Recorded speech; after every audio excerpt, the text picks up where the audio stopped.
So let's recap before we move on to the next step in the solving process. In the first step, we learned about the importance of simplifying.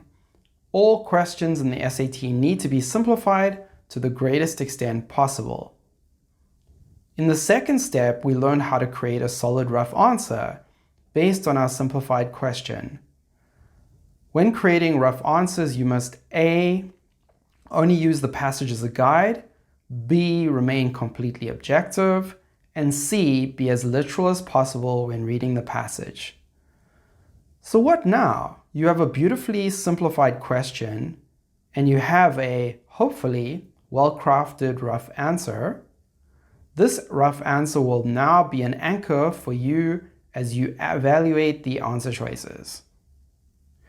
So the next step is not to look for the right answer.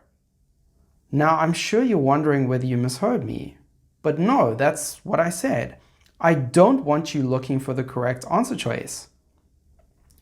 If you want to truly shoot for the stars and get an amazing SAT score, you will want to avoid looking for correct answers and instead focus on finding faults with as many answer choices as possible.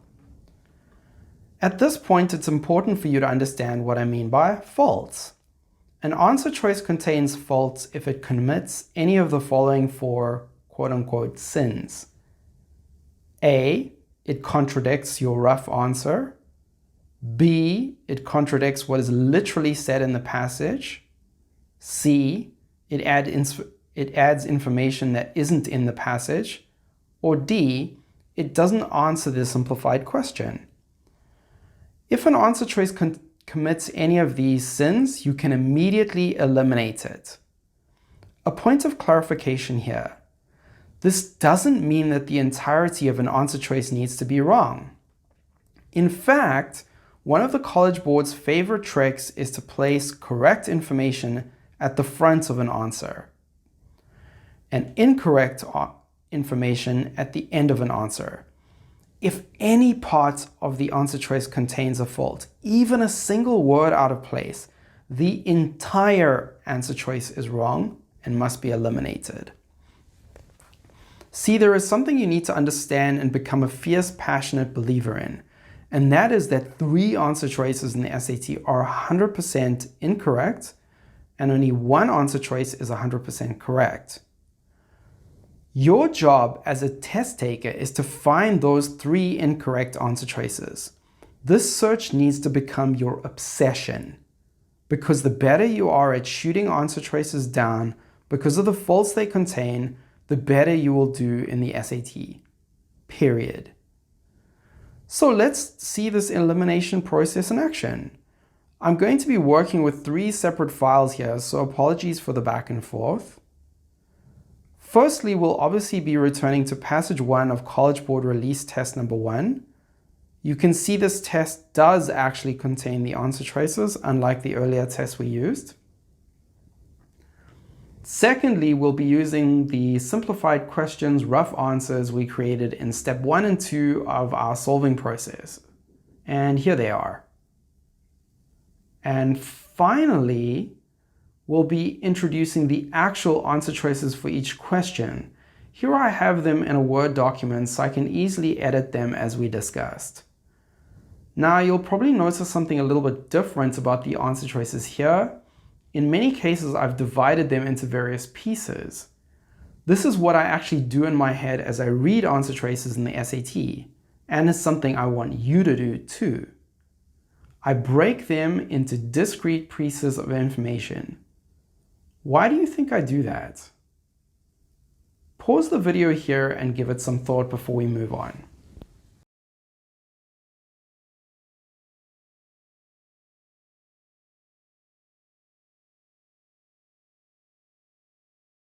Welcome back. If you said that this is because it makes it easier to look for faults, you are 100% correct. Good job. I am looking for any fault I can find in an answer choice.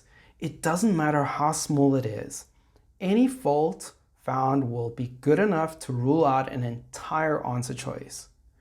So before moving on, I want to remind you of the kinds of faults I am looking for. Once again, A, if something contradicts the rough answer, B, if it contradicts what is literally said in the passage, C, if it adds information that isn't in the passage, or D, it doesn't answer the simplified question. Any of those faults, I'm going to eliminate that answer choice. Okay, so here we go.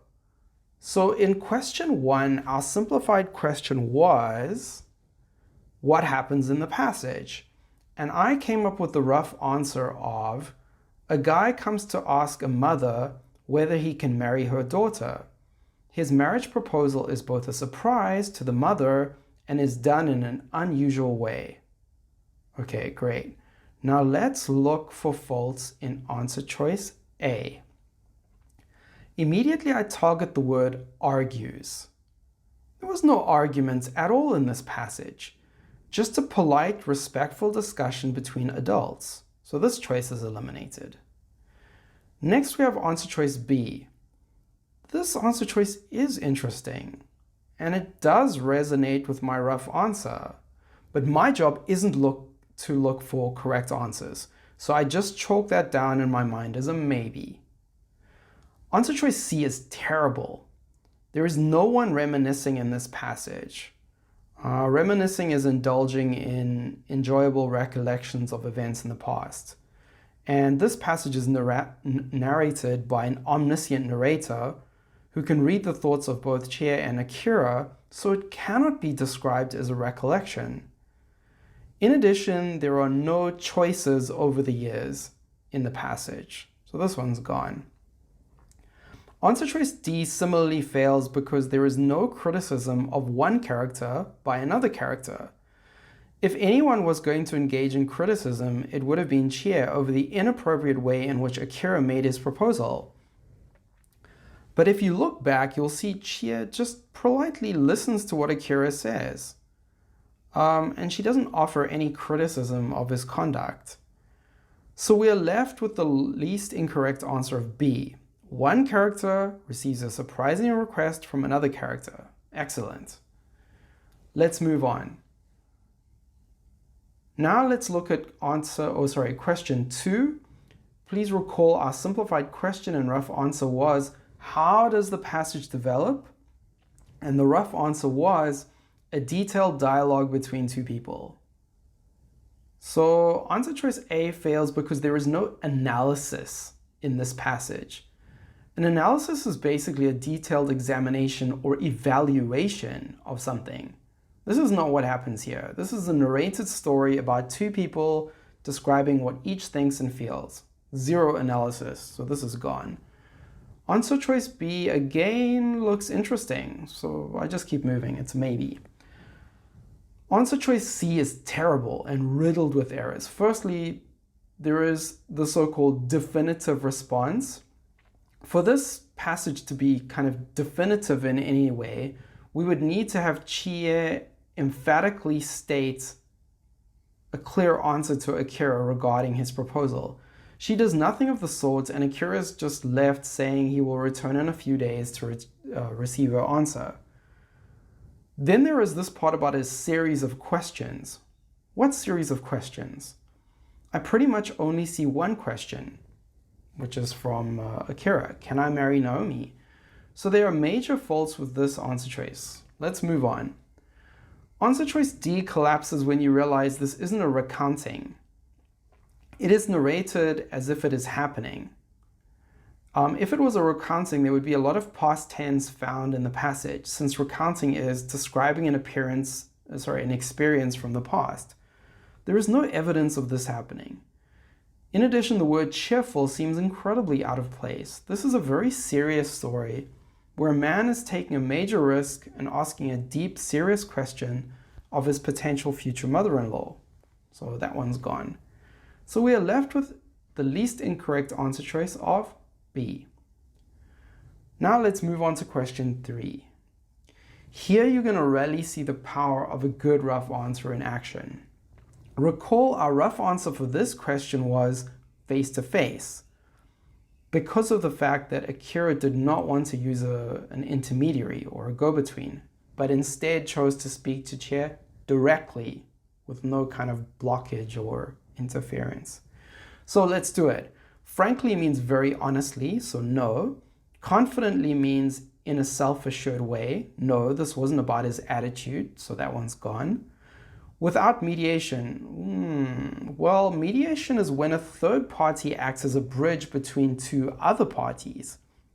So imagine you're arguing with your mom over something, and your dad, who is not involved in the disagreement, acts as a kind of bridge or mediator between you and your mom. So this is pretty interesting, because our rough answer focused on how Akira emphasized the face-to-face nature of the meeting, rather than involving someone else, an intermediary. So let's keep that as a maybe.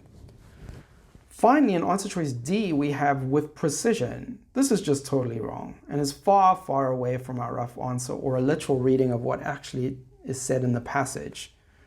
So we have our least incorrect answer left. Okay, now let's move on to question 4 and 5, which is an evidence question. Recall we managed to already pretty much work our way through question 5, and that led us to our rough answer for question 4. And the rough answer was, the simplified question was, what reaction does Akira fear from Chi?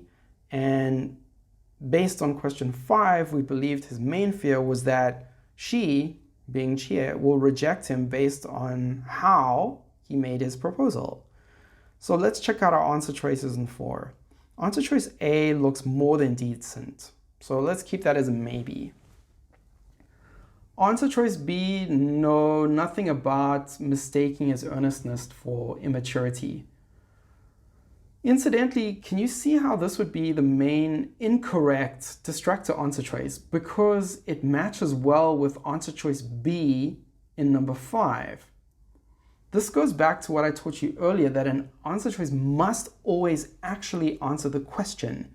It doesn't matter if it is reflected in the text, if it's not answering the question. Okay. Answer choice C doesn't work because the unscheduled nature of his visit isn't what Akira is mostly worried about. And finally in D, we never see Akira worrying that Chia will underestimate the sincerity of his emotions. That wasn't his main concern. So A is our least incorrect answer. Nice work. Okay, let's pause here and take a breather before we move on to analyzing another question.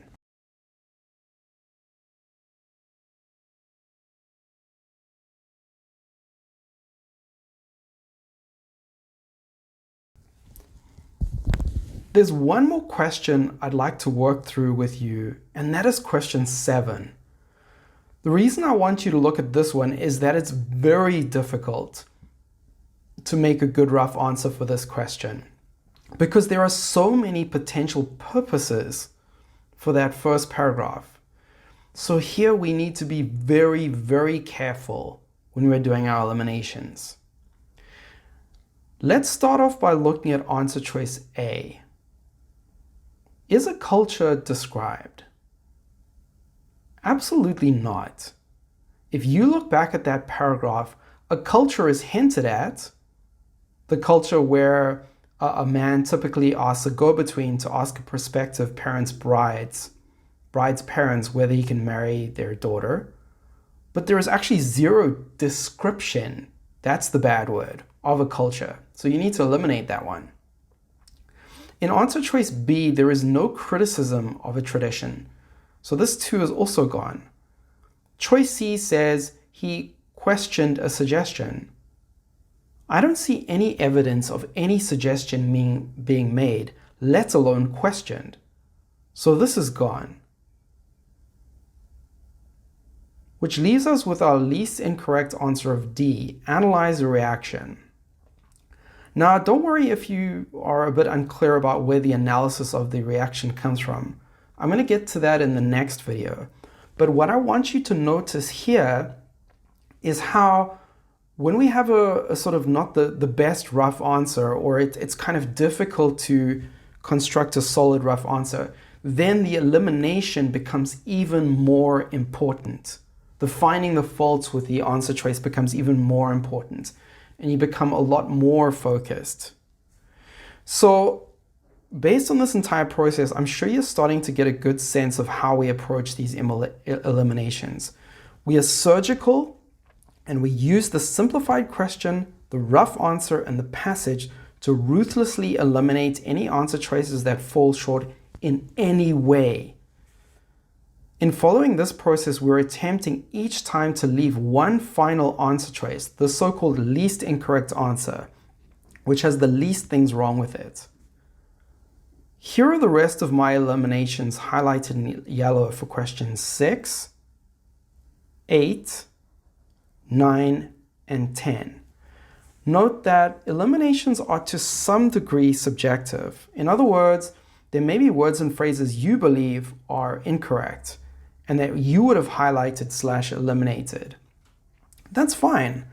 As long as the word or phrase breaks one of the 4 key sins, you can go ahead and eliminate it. So to sum up, don't look for the right answer when you move from your rough answer.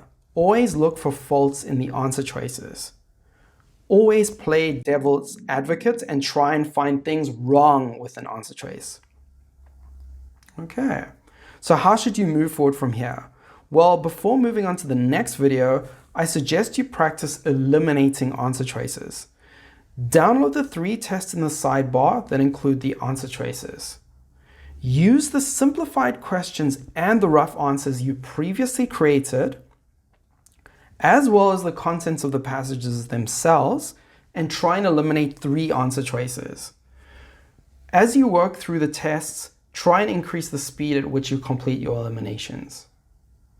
After you've finished eliminating for those 3 tests, you should be totally ready to move on to the next step in the SAT solving method. Great, so I'll see you in the next video.